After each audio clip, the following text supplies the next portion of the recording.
I would like to begin by acknowledging that Concordia University is located on unceded Indigenous lands. The Kanien'kehá:ka Nation is recognized as the custodians of the lands and waters on which we gather today. Tiohtià:ke, Montreal, is historically known as a gathering place for many First Nations. Today, it is home to a diverse population of Indigenous and other peoples. We respect the continued connections with the past, present, and future in our ongoing relationships with Indigenous and other peoples within the Montreal community. Hello, my name is Kathryn Florence, and this presentation is the product of my master's thesis, which I am currently pursuing under the supervision of Dr. Heather Igloliorte. I'm very thankful to the conference committee for accommodating this virtual presentation.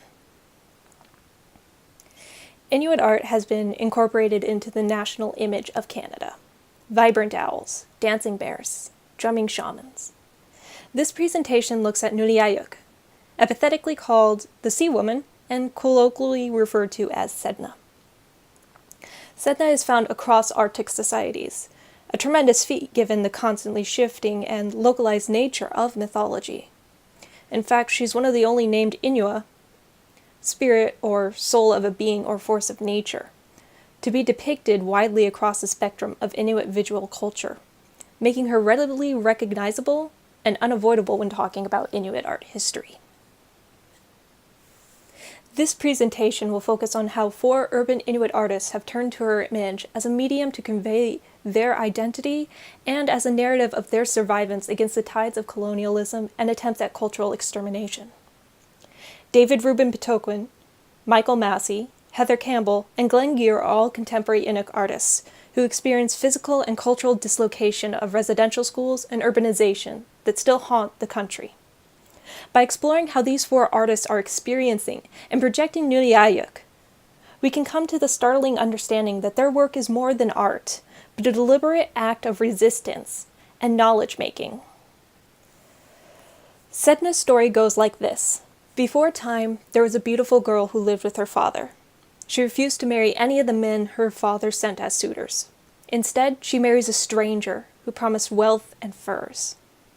Once the husband has taken her to his home on an island, he reveals he is actually a bird.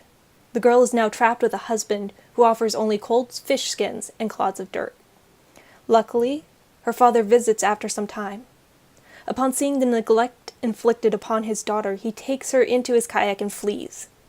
The bird husband and his flock stir up a storm with their wings. The father, fearing for his life now, throws his daughter into the water. She clings to the side, begging for his help. But the father takes out his knife and cuts off her fingers, which turn into sea mammals as they drop into the ocean. The girl is unable to hold on without fingers and also sinks to the bottom of the waters. There she is transformed into Sedna, the mother of animals and goddess of the sea, the lifeline of the Inuit. I interviewed the 4 artists about how and why they were making these images, and how they perceived qallunaat, non-Inuit, in turn, read their artwork. There was a split whether or not qallunaat actually understood Nuliajuk or the ramifications of her story. Before I began this project, even I was not fully aware of just what her story was about.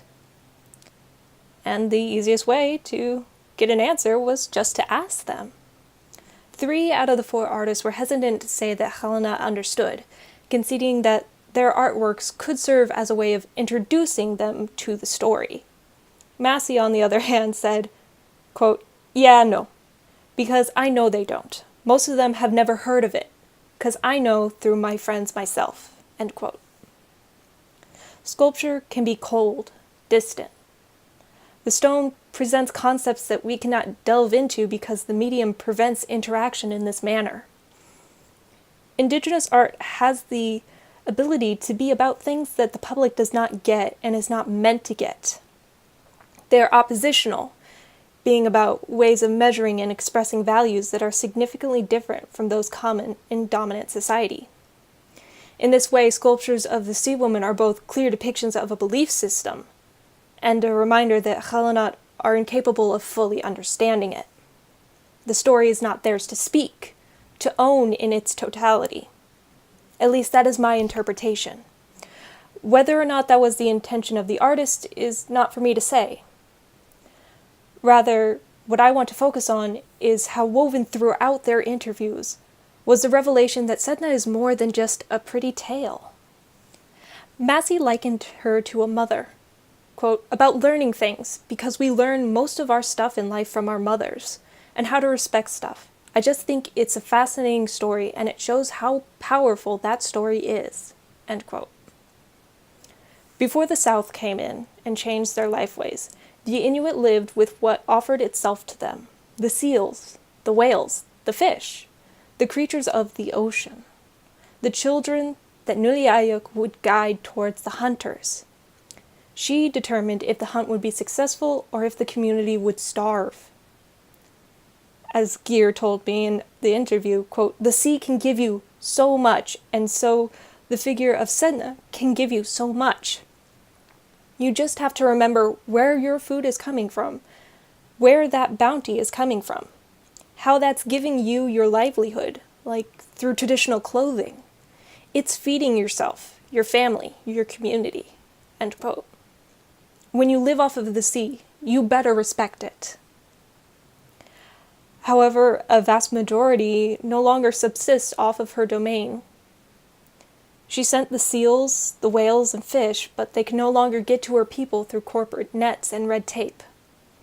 The Inuit were cornered into relying on qallunaat goods to survive during policies of dispersal, relocation, and assimilation.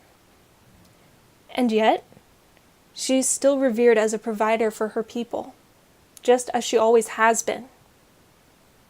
The Sea Woman's children are still providing for her people through their image, because the South, when they came up, took a liking to the ivory miniatures of walruses and polar bears that Inuit carvers whittled out. Over time, the sculptures of animals became a new source of income. It is no matter that it's the image of an animal instead of the flesh and blood. Qallunaat came to the north in search of a passage, but left with myths of an inhumane landscape populated by beings beyond their comprehension. In the process of colonization, they stole these stories, twisting and breaking them apart to fit into the folklore they knew. Nuliajuk is depicted as half human, half fish, and the knee-jerk instinct is to categorize her as the mythical creature we know from popular culture, the common mermaid. But doing so diminishes her importance in the Arctic landscape and consigns her to the European ontology. And obviously, mermaids have different axiological meanings. They are the beautiful oceanic maiden who lures sailors to their watery death with her hypnotic song. Gender and sexuality in this case is prioritized. They swim between the lines of playful spirit and vengeful soul. The South shaped her into an exoticized creature, an object to be owned, a representation of a people that were held as inferior for respecting her. But connoisseurs and academics alike were ignorant to the fact that change is the nature of culture. Adaptation is survival. As Inuit art caught the eye of the South, Inuit artists began reclaiming their stories, and Nuliajuk is no different. Her tale is symbolic of her domain over the animals. It is a means of easy movement within the depths. It simply is what she is. It is this reinterpretation, reattribution, that reclaims her from the South and reiterates her continued presence and value to her people. Recent generations still live under the shadow of the scoop and residential schools, leaving descendants to reconnect those loose ends created from the abrupt loss of culture. Now, her children are reclaiming their identity, the same through art making. For Pitoquin, Massey, and Gear specifically, it is a means of reconnecting with the heritage they did not have growing up. None of them grew up with these stories, having only heard them well into adulthood. Therefore, it was through the depiction of Sedna and other myths that they learned. Pitoquin said, quote, I have been documenting from a different ballpark. You know, the mythology of my people through stone carving, and to learn more about my people. I learned it through stone carving because as I work, I have a dialogue with my sculpture, the images, and from there, they teach me things, you know? I absorb a lot of knowledge, not so much knowledge, but a lot of the stories and other related to our own mythology, and I develop new stories. Well, it's these mythological stories they're teaching me about my culture, about my identity, which is really important because at an early age, I can mention that I've received an education in forgetting. So what you create, that information seeps back into the artist. But the image will tell me a little bit of extra information that I didn't know when I started the carving." End quote. What Pitoquin and Nuliajuk illuminates is how these stories are used to help construct identity, values, and customs. Carving and visual arts became a medium to preserve this knowledge for the next generation. It is how they express their practice of culture even when dislocated from their traditional homes and communities. When the Dominion tried to erase her story, Nuliajuk was transcribed into stones that could not be so easily broken. This leads us to the concept of survivance, which, coined by Visinor, is, quote, "an active sense of presence, the continuance of native stories, not a mere reaction or a survivable name." End quote. It blends resilience, endurance, and the reclamation of self-identity beyond the notion of survival into a place of thriving. To take fields burned over and grow a new forest. That is something that Nuliajuk illustrates beautifully in what Campbell calls this new reality. Quote, "It was a very empowering story that she was the one that had the control. So it's fitting that I would use her as a symbol of gaining power and control. You know, as an Inuit and then women. Once upon a time, men had the role of providing for the family with hunting and fishing and trapping. But all of that changed when we had to move into communities, and we're expected to have office jobs now. But I think our, women's, communication abilities make it more easy to adapt to office work and managerial positions and things like that. So it wasn't such a huge transition for women as it was for men." End quote. In every one of these roles previously discussed, Nuliajuk is the penultimate actor. She moved beyond victimhood to godhood. Her Arctic waters endured centuries of ecological onslaught. Against every force of nature and spite, she refused to fade into oblivion. Hence, her image recalls tradition and insinuates continuity between past and present. Survivance in this manner is about living, about adapting and reclaiming. It is transforming history into presence and today into future. These incredible interviews revealed a deep connection between Nuliajuk and the production of knowledge. Knowledge is power. Whoever controls the production of knowledge controls the narrative. Thus, there is no denying the fact that myths such as hers have shaped our history. As Ruth B. Phillip points out, quote, "Sometimes, however, there is more to a story than its simple subject or even the storyline. Quite often, how the story is told is every bit as important as what the story is about, because the way of telling influences so many of its aspects." End quote. Thus, the retelling of her story in Inuit visual arts is very important. Pitoquin said, quote, "Well, the sea goddess is symbolic of someone who watches over. She's like a protector of our people, the animals, and the land, sea, and sky.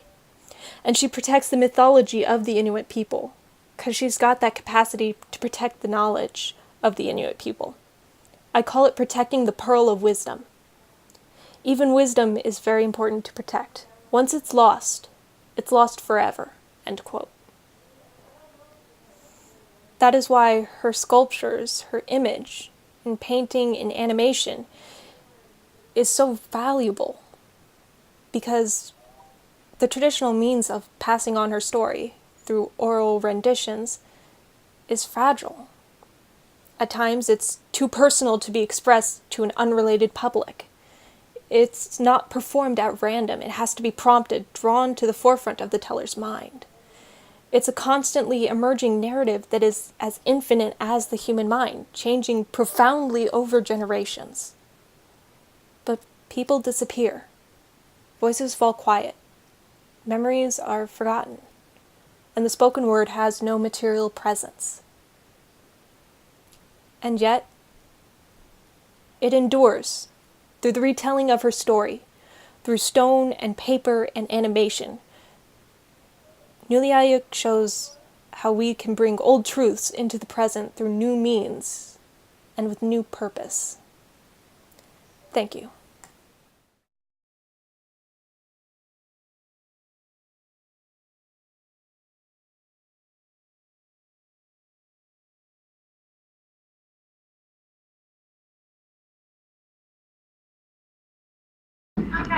Hello, Kathryn. We're just done with the panel and we're in the discussion part of it. And thank you very much for your paper. It was a wonderful paper. Thank you for allowing me to present in a virtual manner. So, are there any questions to any of our three wonderful presenters? I'll go before Steve. I'll go before you. I just want to know, like, what are your challenges in validating this? Like, when you present this and stuff, and have people like kind of tell you this is science, or like, do you have challenges with that, or are you fairly supportive of people be that way? Interesting way to ask the question. Challenges, eh? No, not at this point. I'll say that I've mostly presented in atmospheres where people are pretty accepting. I did present this same presentation at the Arctic Net conference in Ottawa, which was in December, and that's a mostly science-based conference. So it was very out of my element to be there. I kept trying to go to presentations and not understanding what people were talking about. But most people that talked to me about my work were really thankful for it. They liked the different way of thinking about things and challenging their own worldview and where their knowledge bases come from. So far, so good. That's really wonderful. Yeah. Yeah. How about your experience? For myself, it really depends on the context of where I'm at. Now, I've done this presentation quite a bit in Canada, right? So at the university where I'm at, and I find that having to fill in about the context is key for us, for the credibility. Right. But I actually find that people, when I talk about music as discourse, it's like, yeah. I've thought that all along, and so I don't feel that I need to do a lot of convincing because this goes right into people's experiences. So I've been also very lucky that way. Yeah. So just to make sure I understood the question right, and I heard it completely, you were asking, have we experienced any difficulties in presenting these elsewhere? Okay. Basically, yeah. About this topic specifically, not too much, but in general, using art in this manner, looking at it in this way, I have met a lot of resistance because a lot of people just look, when they think about art, they think about just the aesthetic points of it, and then they completely gloss over how embedded it is within culture, and therefore as a means of looking at culture and looking at people, looking at relationships. And I keep coming back to teaching people again and again, and I've said this exact phrasing like nearly in every one of my presentations. Art has not, nor has it ever been, a passive reflection of society. It's an active agent in the creation and contestation of institutions and culture. That's awesome. It will be on my tombstone.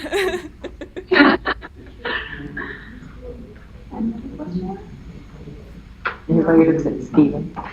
He always has them. Well, I have a couple of questions. For the general, but mainly for Kara. So, no, just it's a very,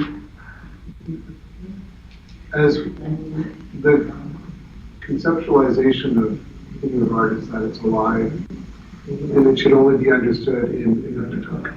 If you really want to understand art, you have to understand it in the Indigenous language where it comes from. So that leads me to the next question, is how do you feel, or what do you think we can do to build better bridges so that the new art gallery in downtown Winnipeg is just not an appropriation or representation of what needs to be living community memory and culture, and it's all interrelated in terms of laws and food and culture, and each one of those pieces carries that type of memory. It's the DNA in those pieces when they're alive.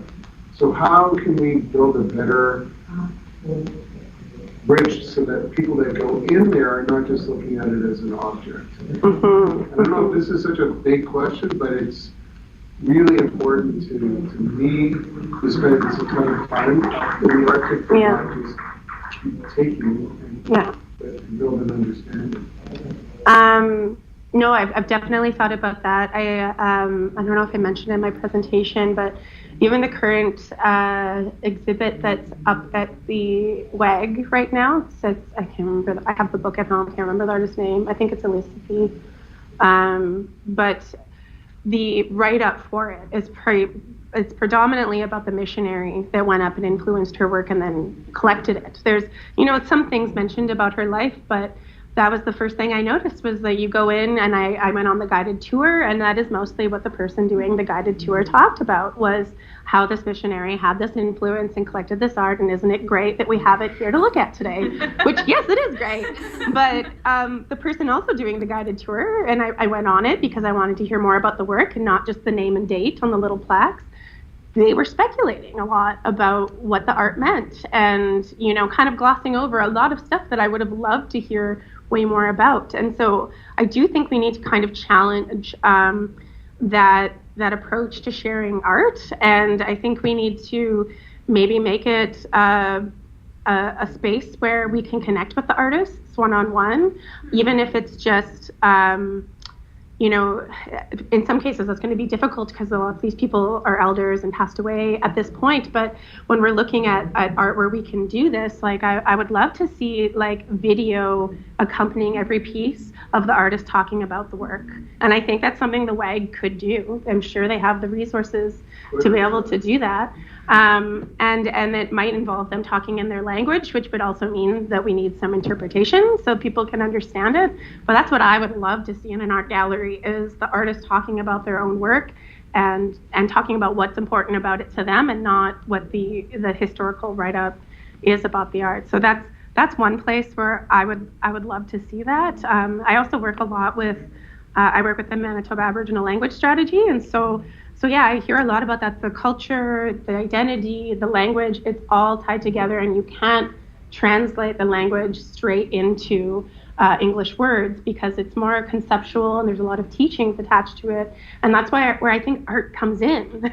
And I think we should be treating art as that bridge between that gap. So yeah, that's what I would love to see in the new gallery.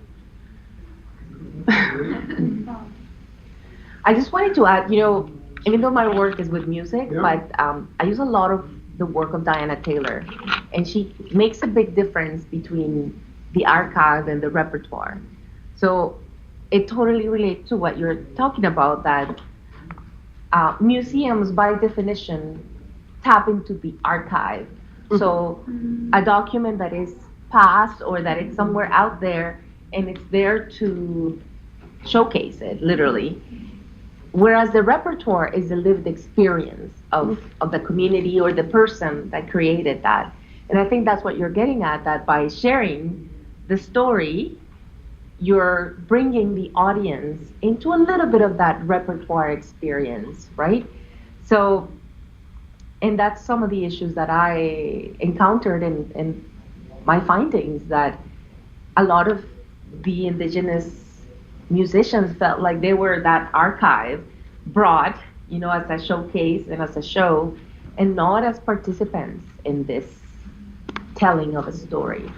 So I'm not an artist, as in like visual arts, and it's not a topic that I know a lot about, but I do have my issues with museums. And I have to say that I was quite impressed by the Human Rights Museum because it gave you the stories you know, and it had people speaking, and it was very experiential, but by definitions, museums will always have that challenge.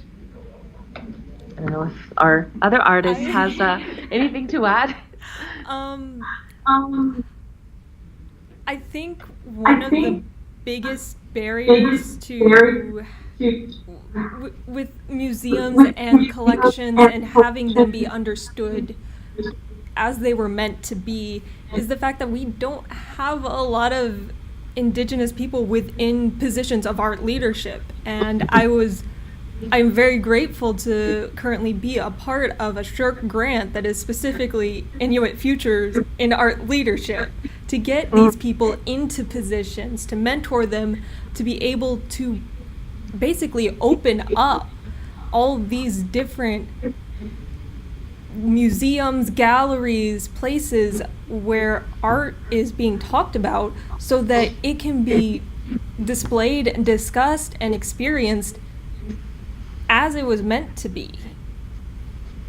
But this also requires, the audience to also kind of change out how we're experiencing, how we think we're supposed to understand arts, whether it be the audio or the visual or the textual.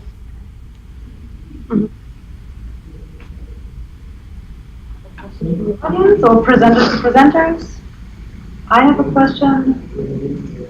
Okay. Yeah. So something that was addressed by, directly or indirectly by all three presentations, that's something I'm also personally very interested in, is the relationship between tradition and then, if you want to call it, modern influences in the art. Like, how do the artists draw from their traditions, and how do they add their own contemporary experiences into their art? If you would like to reflect on that. I could talk a little bit about it, I think. One thing that I've learned a lot while studying Inuit knowledge is the idea that adaptability is a really big principle in that, and that's it. I always bring that up to challenge people who talk about art or Indigenous knowledge as if it's only a historical thing. It's only old. It's only only elders talk about it, because the Inuit have spent a lot of time adapting to new ways of life, and as I talked about it, that shift from hunting for sustainability to making art for sustainability is huge. And so I think that's just another piece that it's a natural evolution, that they're not afraid of outside knowledge bases. They're not opposed to them. They're going to apply them in a way that makes sense for them. And you are seeing that a lot, even in some of the art that Kathryn shared. Oh no! Influences, and then a lot of their music report that concerts, they try to merge the music from the Pacific with their music to create a new discourse and to be represented as part of the mainstream culture. Mm-hmm. So the old and the new are always being reinvented by these communities. So we seem to have had a bit of connection issue, but I do. Actually, this was one of the things I talked about with the artists when I was interviewing them. Was talking about what makes this traditional? Is it traditional? Pulling from the past, and most of them, Campbell and Massey and Gear, actually didn't see it being as just reiterations of something older, but just something that's always constantly evolving, constantly present. Pitoklin said her image, the image of Nuliajuk, that was traditional, but how it was translated into sculpture, the different ways of depicting her, that is what makes it modern, what makes it new. So there really wasn't any clash between these concepts of, something historical and something modern. It's a very cumulative idea of tradition. It's something that has to be practiced. It can't just be snapshotted.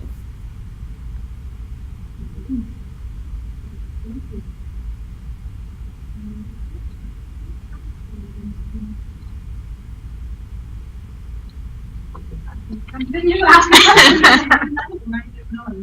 I got one. There you go. So thank you all for your presentations. They're very, very interesting. Although I'm a runner for the conference, so I'm trying to put out fires as much as I can, as well as I can. Sometimes I'm very interested to hear everyone's opinions. It was mentioned before, like the new art gallery for Inuit peoples is coming up, and I was thinking about this idea that a lot of people think of museum items as something that are very stationary. They're not a part of the community anymore. And I was thinking about the ways in which newer museums, like the Canadian Museum of Human Rights, is the Indigenous perspective sections. They often include items or materials that are continuously returning back to the community and the importance of that. And my kind of concern when newer museums come up, especially with an Inuit one coming, is that distance, that disconnection that may arise from being so far away from the community. So I was thinking for everyone's opinions and thoughts on that idea of how do these pieces, these essential items from traditional knowledge and items, how do they continue with their relationships within such newer forms of museums, or how do they reinstate or how do they continue that relationship? Does that make sense? Yeah, it makes sense. Okay. No, if you have an answer, go for it. Okay, awesome. I'm gonna start off because actually last week and a half ago, I actually gave another presentation talk about museum collections and reanimating them / treating them as basically living entities and what it means to, isolate them behind glass panels and white plinths and the gallery as it is set up currently. So one of those things is letting them be used how they were meant to be used, or basically resituating them within a context outside of this ethnographic gaze that is essentially colonizing, and again requiring the presence of Indigenous and Inuit peoples within leadership positions of these institutions. I would agree with that. Like, if you're looking at, like, I'll refer to the most current exhibition of Inuit art that's at the WAG right now. There are depictions of all those items, like in the art piece, and the artist that's there right now is particularly interesting because she survived through colonization. Well, it's ongoing, but she survived through that, the settlement impacts of Southerners moving up north and changing the way of life. So you can see in her art the transition from that traditional life of traveling around and hunting and living in tents and igloo, and then living in more modern facilities and using things like snowmobiles and other equipment like that. So it's a good narration of how time has changed and life is in there, and you could easily show some of those items and as Kathryn said, like, let people touch them. Like, they have all these tools and even things like comics and boots and things that they're not these sacred items that should never be touched and be kept in an archive. They're still being made today. There's still people who have new versions of these things, and so I don't understand why you can't let people learn how to cut meat in a traditional way, like have workshops and where they have feasts and things, and let people have that hands-on experience that's depicted in the art. I think that would be an amazing use of the gallery to make it more of like a community learning space as opposed to just sterile white walls with art set up. Can I add something? Sure. I think what's important, especially, is for galleries to include Indigenous Advisory Council at equal levels to executive decision makers to make those decisions of how we should look at art They should be the ones to decide when their voices need to be heard. Because if we're not doing that, then we might as well not have a museum. And I think it's very important to make sure that those voices, and we're the ones that can make sure that if we go to the museum and we say, oh, why, and then we can make sure that we're actually as informed as we can be as art adopters, art observers, and we're looking at it the way that they think that we need to look at it. Because if we're not, with the art is an archive, it's not a living thing, and as most pieces of art that are not created by an old dead white guy, those are not alive, but the ones that are alive, Indigenous artwork is continuously alive. Which is why it goes back to, like, should we be keeping buildings and rattles in museums when they should go back to communities? But there's no lineage to trace it back, so what do we do with those two? It's a highly complex issue, and it gets very complex when we're talking about the distance perspective. Because you're not going to get somebody from Joe Haven down here to sit in Winnipeg for more than 2 weeks because they'll go crazy. But that's just my own personal perspective. I also find it very unsettling to hear sometimes that in museums and galleries that they put items in a back shelf that don't even, like, we're talking about things getting used, but they don't even get seen by Oh yeah, there's tons before of they get sold off. Yeah. And it's really not it's not the place for them to sell things and to put them in the back storage, and they're there for a purpose. But again, sorry, go ahead. No, I was just thinking what Mary would say from Art to Co-op. She would say, you know, they're there to make money for communities. They're there to show what communities are like.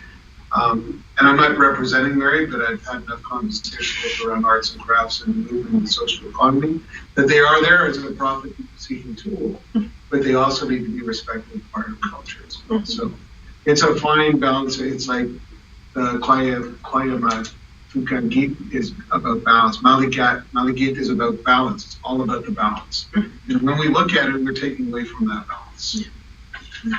I have a question. Well, actually, comments first. I'll say, just thank you so much for these presentations. I feel like it's just like another layer of the colonization being pulled off, and I wasn't aware of like how I thought about art and how that is very, very Western. And so I feel like my mind's blown. Yes, mission accomplished. And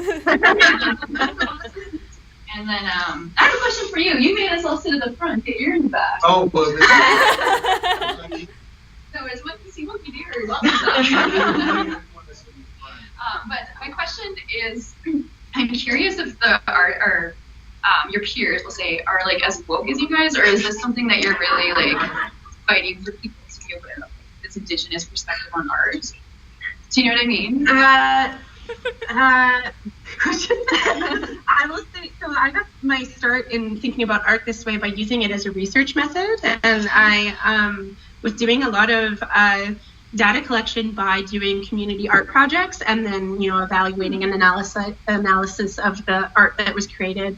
And I really loved using art because you could also then put the art up in the community and let people see it, and then the community members can point to it and say, I participated in that, that's my voice that's being represented in the work.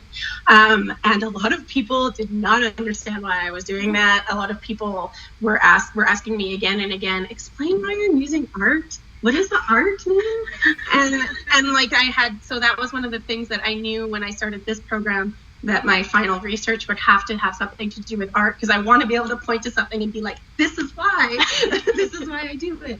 And so I'd say that like in my inner circle, I am surrounded by a lot of really amazing people. I have a lot of amazing Indigenous women in my life that have taught me things.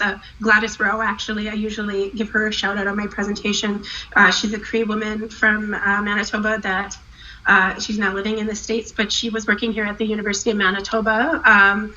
And she was the one that pulled me into a research project and said, I need an artist to do this with the community. And so she was the one that set me on this path of making art with community and thinking about it that way. So yes and no. There's some people who get it and love it, and then there's a lot of people that I know I need to do a lot more work to explain why I work the way that I do. Actually, yes, I have had an exact conversation where my undergraduate advisor in anthropology, I just finished talking about my thesis with him, and he just kind of looked at me and he's just like, "You're one of those bitches that newspapers complain about." And I said yes. And he looked at me and he smiled and he said, "Good. We need to change up how we're doing things." So that was just, I didn't understand the way I was thinking was so out of the box or unusual for saying, "Hey, what about art?" Until I had that conversation with him. And it's one of those things that to me just seemed logical, and apparently it's not. So it's time to show people some logic. Yeah, totally for me too. When I started using art in this way, I didn't need any training. It was just like, do it. It makes sense. And now that I'm in this position, I'm like, I have to prove why I'm working this way. But it's good. It's good for me, and it's good if I can explain it to other people and change their minds. So I'm okay with that. I also got to talk to a lot of the musicians that were involved in these festivals, and it was interesting to see that the festivals themselves were a learning experience for them. So they were like, you know what? Now I know about these communities, and they wrote music also, and performing with the Mayagna Indigenous musicians had such an impact personally for them that I was so happy to see that. Yeah. And we're just out of time. Thank you.